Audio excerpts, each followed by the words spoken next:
Welcome back to Toledo Clinic TV. Our guest for this segment is Dr. Lawrence Monger, an internal medicine specialist. Thank you for being with us. Thank you. We'd like to spend the next few minutes talking about tobacco use and smoking cessation. You know, we know the Surgeon General warnings, smoking is not good for you. Are you still, seeing patients on a regular basis who are fighting that addiction? Absolutely. Whether it's smoking, vaping, chewing tobacco, we still see lots of people doing it. Unfortunately, we see a lot of young people doing it. And so people are picking it up despite knowing the risks. It's a horrible habit. It causes mouth and teeth problems. It causes cancer in the mouth. It causes cancer in lots of forms. And so it's incredibly important to talk about. I take care of a lot of patients who have COPD, who have been smoking for a number of years and who are on oxygen and who need inhalers.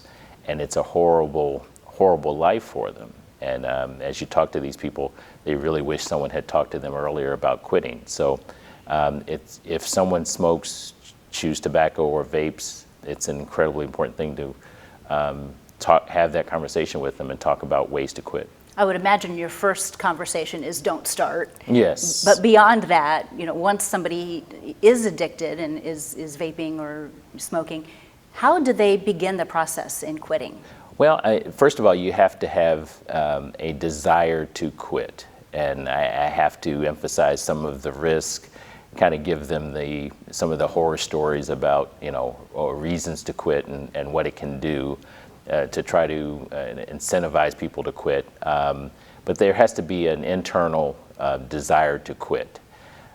Once you kind of get that from the patient, once they kind of have a desire to talk about it and to quit, then we talk about ways to quit. There are good over-the-counter medications to help you quit. There's nicotine replacement, there's nicotine lozenges, nicotine gum, inhaled nicotine, that is very effective at helping people get off of cigarettes and just on the nicotine and then weaning off of nicotine.